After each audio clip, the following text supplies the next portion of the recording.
Wonder of the Seas, the world's second largest cruise ship, well, for another month anyway, has so many entertainment options, and I love the fact that there was just so much available, so many different activities. Even if there wasn't a show, I had so many options of things that I could do here on the Wonder. So what can you expect from some different activities that you can do when you're on the Wonder? Now let's start with some things that you can do during the day. We'll head to deck 16 over to the ultimate abyss. Now, this is a little too scary for me. I couldn't do it, and I don't think I can talk myself up to getting on it the next time we're here. But the ultimate abyss, you're sliding down from deck 16 down to deck 6 on the boardwalk. It's almost 10 decks down. You're sliding on a mat, taking you down through the slide, and yeah, there's no way I could do that. I was just a little too scared to do that. But is that something that you would do? You also have the flow rider and the zip line over here on deck 16. Now, I did stand in line for the zip line. I was brave enough to do the zip line, but I was a little impatient because the line was a little too long and I was ready to eat and I was hungry. So I got out of the line and I didn't get a chance to go back. But hopefully the next time I am on, I won't be so impatient and I will do the zip line. Now, if you're not adventurous enough for the abyss or the flow rider or the zip line and lounging by the pool is more your vibe, then there are multiple pools that you can go and play at and lounge by during the day on deck 15. And they have the main pool, Splashaway Bay, beach pool, and my favorite was the solarium pool. I was at the solarium pool every day. If you saw my vlogs, you know I was there every day in the waiting area, and I just absolutely loved the solarium. It's just very serene and calm over there, and it was just so easy for me to just sit in that pool all day long. Now, I did do the hot tubs and relax in the hot tub there at the solarium a couple of times as well. And we did make it over to the beach pool one day on deck 15 to play in the beach pool, at the beach pool, and to relax in the hot tub. That hot tub actually stays open just a little later than some of the other hot tubs around the area, but plenty of places.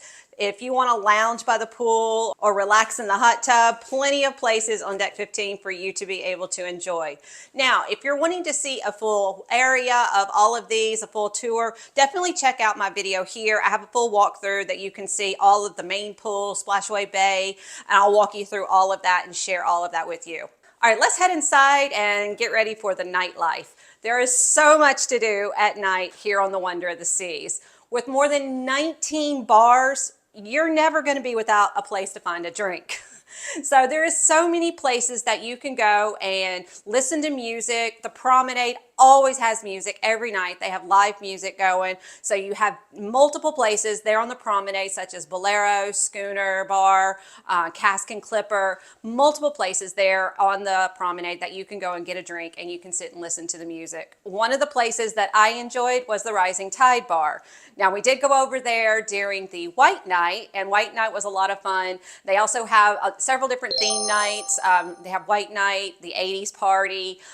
So there's a lot of different theme nights they'll do there on the promenade. So I highly suggest going and checking that out. If you don't like crowds, then you can just do what I did and stand up on the deck and watch everybody down on deck 5. You still have a great view from deck 6. Or you could go to the Rising Tide Bar like we did on White Night. White Night was, like I said, a lot of fun watching all the dancing and the fun atmosphere there, but we did it all from the Rising Tide Bar. Now, the Rising Tide Bar goes from deck 5 and does what it sounds like. It rises up to deck 8. Now, I did think it was a water fountain when I first saw it. So it is not a water fountain. It is a bar that goes from deck 5 up to deck 8 and then back down. It takes it about maybe 7 to 10 minutes, and there is a bar there and just a couple of little tables and chairs in there. It's not very big, so that's why it's not crowded at all. So definitely try that out. It's not a cost to go on there. Just buy you a drink, and every 30 minutes they will go up to the next deck or back down. Now, another bar that you'll need to try out that is really popular on the Royal Caribbean ships is the lime and coconut bar. Located on deck 15 and 16, there's actually 2 bars on deck 15 and then another bar on deck 16.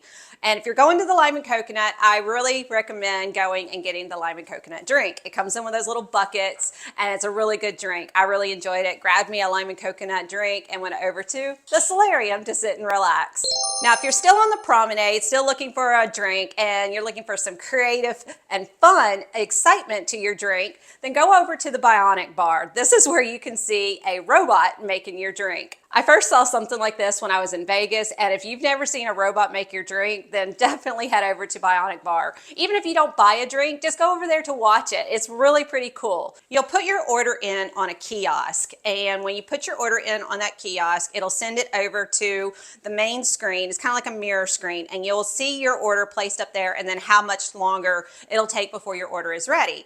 Now, while you're waiting for your order for the robot to make your drink, they also have up there on the screen different drinks that are typically ordered by different age levels. So different people in their 20s, people in their 30s, 40s, 50s. It'll just give you different age levels of different drinks. I think for me in my 40s, it said the rainbow drink was the most popular drink, and people in their 50s was 50s and 60s was the Sex on the Beach, which I thought was kind of funny. That was my drink of choice when I was in my 20s, and I think the people in their 20s, it was something completely different than that. I can't remember, but it's fun to watch, to be able to see what they say that most people will buy and order within those age ranges. And then not only do they tell you what most people order within those age ranges, they also share with you what people order by gender as well. So that was really fun and interesting. And it's just something to keep you entertained while you are waiting for your drink. And then definitely entertained when you're watching the robot making your drink and shaking it up. And then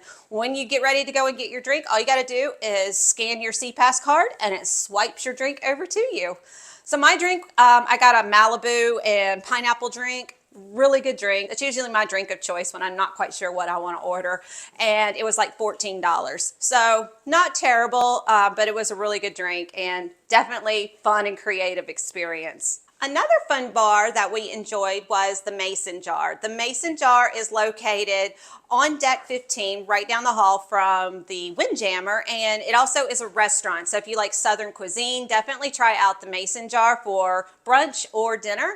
But we went over there to the bar and they have country music playing, and it was just a really fun environment, especially if you like country music. Now, one of my favorite bars that I enjoyed going to was the Trellis Bar. Not so much for the drinks, but mostly for the atmosphere. I really loved being on Central Park at night. It was really calming and serene. And speaking of music that you can hear around the ship, there was a lot of really great, calming, serene music playing there at Central Park in the evening. So definitely a nice, quiet evening to go grab you a drink, sit and lounge and relax there at Central Park and just listen to the music. Now, of course, if you watch my vlogs, you know one of the other places that I was almost always getting a drink at, and that's the Casino Royale. Casino Royale does have a bar situated in the center of the casino, and I definitely went and got me a couple of drinks there from time to time when I would go and play in the casino. So that's another thing there if you are looking for some entertainment options, especially on a sea day. Casino Royale, you can go in there. They have smoking on one side, non-smoking on the other. But if you prefer just a non-smoking section, just down the hall on the other side, they're still on deck 4 is another separate non-smoking casino. So like I was saying, if you want to see a full tour of all of this, definitely check out my link. I have a full tour of all of the casino area and then all of the ship as well. Now let's talk about some shows that you can see while you're on the Wonder of the Seas. But first, if you're finding any of this helpful, please give me a thumbs up. I greatly appreciate it. And don't forget to hit that subscribe. All right, so there's several different types of shows that you can see, but you're going to see them in the Royal Theater, Studio B, AquaTheater, and the Attic. I went to all of them but the Attic. and I'll start with the attic. The reason I didn't go to the attic was because I fell asleep. I had reservations to go to the comedy show, but unfortunately I fell asleep and didn't make it. But I did get to see a comedy show on my last night, and it was in the Royal Theater. So if comedy is your thing, definitely make sure you don't fall asleep if you make a reservation for that show. But they do have some great comedians on Royal Caribbean ships, and we really enjoyed it. Now, a few other shows that we did go and see in the Royal Theater was Voices. I wasn't quite sure what Voices was going to be all about at first. I knew it was going to be a singing show, but I wasn't quite sure what it was all going to be about. And I have to say, I really enjoyed Voices. It was a lot of fun, and I really enjoyed it. It had a lot of great music, and not a whole lot of dancing from what I assumed it was going to be, but it had a lot of great music from different decades. They did different types of music, such as inspirational music, inventions, and they even had up on the screen different like motivational sayings and stuff like that from other people. And it was really interesting as well, but I loved the different types of music that they had. And they played Journey at one point, and I'm pretty sure I heard my husband singing to Journey at that point. So it was a really good show, and we both enjoyed it, even though he'll say he probably did. Effectors 2 was the other show that we saw there, and this is my reaction to Effectors 2 after we got back. So Effectors was different. It was like a superhero show with technology. I'm not sure. It was different. They had a lot of singing and dancing and some pretty cool graphics as well. So, it was a completely full theater tonight, only standing room available. So yeah, I'm not saying it was bad. I'm just saying it wasn't for me. It was just different. I didn't really know what to say or what kind of a review to give to that. It was different. It wasn't what I expected. And like I said, I'm not going to say it's bad, but it just wasn't what I expected. So it just wasn't something for me. But if it's something for you, or you enjoyed it, or if you've seen it in the past, leave me a comment. I would love to hear your feedback on it. Now, over in Studio B was 365 Seasons on Ice. I really enjoyed this show. Now, I like ice skating, and I really enjoyed how they did all the different seasons, and they choreographed the music and the costumes. Everything just went really well and flowed really well as they did all of this show. And I really enjoyed it. This was a great figure skating, ice dancing show. It was something I really enjoyed seeing. Now, outside to the AquaTheater was Intense. Now, we had Intense booked for one of our nights, and we had rough seas, and unfortunately they had to cancel the show. Now, they tried everything they could to keep the show going, to try not to have to cancel it, but unfortunately they were losing water out of the pool because we had rough seas and it was sloshing all that water out, and it just wasn't safe for the divers. So just for the safety of everybody, they just went ahead and rescheduled the show. Luckily, we didn't have anything booked on the day they rescheduled it for, so we did get a chance to see it on day 7. Now, when we first went, we sat on row 3. The first 3 rows are considered splash zones. So I don't know if that's truly a splash zone or not because they canceled the show, although I was getting a little splashed as the water was slushing out of the pool at me. But I don't know if that's really a splash zone or not. Now, on day 7, when we went, I didn't get there in time, so I had to stand up on the deck above, and it was still a really good spot to stand and watch. But like I said, I don't know if that's really a splash zone. Have you been to Intense and got splashed on any of those rows on 1, 2, and 3? I'm sure you probably did on row 1. Now, on every cruise I'm on, there's always at least one show that I wouldn't mind seeing again. And on Royal Caribbean, you have to make sure that you have a reservation for your shows. And you can go and see a show again, but you would have to be on standby because you can only reserve a show once. We did go on standby at one point for a comedy show, and not only us, but several others were turned away because they were full. So if they're full, or if you do get in, you're definitely not going to get a good seat. It is recommended to get there 15 minutes early so that you can make sure that you get a good seat. I actually see that these venues get pretty full pretty quickly. So I recommend getting there 20, maybe even 30 minutes early if you're wanting a really good seat, if you have something specific in mind of where you're wanting to sit. So definitely make sure that you're getting to your shows early. And if you're on standby, like I said, it's not guaranteed. So you might be able to get it, and if you do get in, it might not be the particular seat that you were hoping for.